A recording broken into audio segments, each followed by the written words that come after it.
గంగానది ఒడ్డున రంగడు అనే చెప్పులు కుట్టే ఒకడు ఉండేవాడు. తాను అందరికంటే కింద జాతి వాడుగా ఉండడం వలన తాను ఆ గంగని ముట్టుకోవడానికి వీలేదు అని నిషేధం విధించాను. అందుచేతన ప్రతిరోజు దూరం నుంచే గంగా నదిని చూసి ప్రార్థించుకుంటాడు.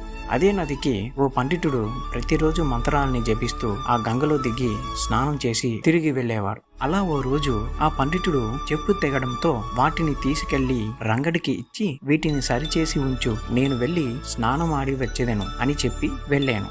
తిరిగి వచ్చిన పండితుడు చెప్పుల్ని పుచ్చుకొని ₹1/2 విసిరేశాను రంగడికి. రంగడు పండితుడిని చూసి, స్వామి, మీ నుంచి నాకు ఏ డబ్బులు వద్దు, మీరు ఆ గంగాదేవిని ప్రతిరోజు తాకి జపిస్తారు కదా, ఏదో నా వల్ల అయినా ఓ చిన్న సేవ అనుకోండి, మీకు సేవ చేయడమే నా భాగ్యం అని చెప్పాడు. ఓహో, నీతో నేను ఉచితంగా సేవ చేపించుకోవాలా?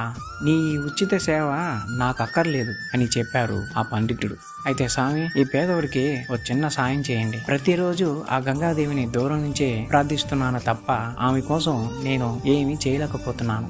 ఇదిగో మీరిచ్చిన ఆ ₹1 మీరే ఆ గంగాదేవికి నా తరపున సమర్పించేయండి అని చెప్పాడు రంగడు. అలాగేలే అని పండితుడు గంగా నదిలోకి దిగి మంత్రాన్ని జపిస్తూ, అమ్మా గంగాదేవి, ఆ ఒడ్డును ఉన్న చెప్పులు కుట్టే రంగుడు ₹1/2 నీకు సమర్పించమన్నాడు, పుచ్చుకో తల్లి అని గంగలోకి వేసేను పండితుడు. ప్రవలిస్తున్న నదిలో నుండి ఓ అందమైన చేయి వచ్చి ఆ ₹1/2 ప్రేమతో తీసుకునేను.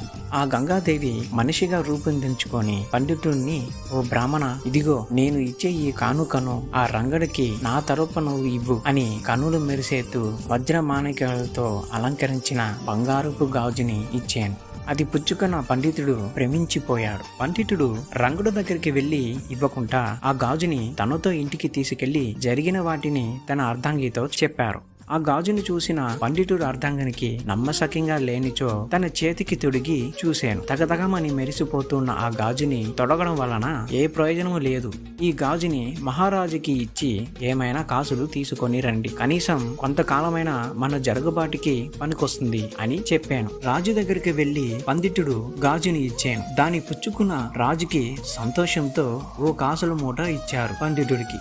ఇప్పుడు మహారాజు ఆశతో ఆ గాజుని రాణివారికి తొడగంగా ఆ గాజు రాణివారి చేతికి సరిగ్గా సరిపోవడంతో సంతోషపడిన రాణివారు రాజును చూసి, ఇంకో గాజు ఉన్నచో బహుబాగుండును అని చెప్పాను. మహారాజు, ఎవరక్కడ? ఆ పండితుడిని ఉన్న పలంగా తీసుకొని రండి అని ఆదేశించాను. వచ్చిన పండితుడిని చూసిన రాజు, ఇంకో గాజు ఎక్కడా? దానిని ఎందుకు ఇవ్వలేదు? ఇంట్లో ఉన్నచో తీసుకొని వచ్చి ఇవ్వండి, మా రాణివారు అడిగాను అని అన్నారు మహారాజు. వచ్చిన పండితుడు బదులివ్వకుండా నసుకుతూ ఉండడంతో రాజుగారికి కోపం వచ్చాను. ఇంకో 2 గంటల్లో మరో గాజుతో రాకపోయినతో నీ దేహంలో ప్రాణాలు మిగలదు అని హెచ్చరించాను మహారాజు.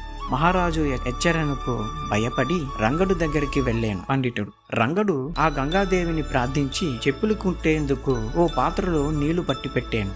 వచ్చిన పండితుడు రంగడిని చూసి నమస్కరించాను. అందుకు, ఏం స్వామి, ఎప్పుడు నేనే కదా మీకు నమస్కరిస్తాను, మీరెందుకు నన్ను చూసి నమస్కారం చేస్తున్నారు అని ప్రశ్నించాడు. నన్ను మన్నించు రంగా, నేను ఒక ద్రోహిని. గంగాదేవి నీకు ఇవ్వమని ఓ కానుక ఇచ్చాను అని జరిగింది వివరించాడు ఆ పండితుడు. ఇప్పుడు ఆ మహారాజు నుండి నీవే నన్ను కాపాడాలి, అందుకు మార్గం నీవే చూపాలి అని అర్థించాడు ఆ పండితుడు. రంగడు చెప్పులు కుట్టేందుకు పట్టిపెట్టిన నీలని ప్రార్థించి, అమ్మా గంగాదేవి, నీవు నాకు కానుకగా ఇచ్చిన ఒక గాజుకి నీకు నేను ఎన్నో జన్మలు రుణపడి ఉన్నాను.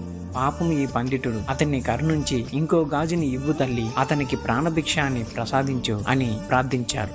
రంగడు పట్టిపెట్టిన నీళ్ల నుండి ఇంకో గాజు వచ్చాను. మళ్ళీ ఆ గాజుని పుచ్చుకున్న పండితుడు మహారాజు దగ్గరికి వెళ్లకుండా రంగడు కాళ్ళ మీద పడి తన కన్నీరుతో కడిగి శిష్యుడై తన పక్కనే కూర్చుండిపోయారు. మహారాజు రాణివారిని వెంటబెట్టుకొని రంగడు దగ్గరికి వచ్చి చేతులెత్తి మొక్కి, మాతో రాజభవనానికి వచ్చి సదా అక్కడే ఉండిపోండి అని విన్నపించారు. అది కుదరదు రాజుగారు, నాకు నా గంగాదేవి దర్శనం ఉంటే చాలు, తనని నేను రోజు పూజిస్తాను, అదే చాలు నాకు అని అన్నాడు రంగడు. సరే అయితే అని చెప్పి వెళ్ళిపోయారు మహారాజు గారు.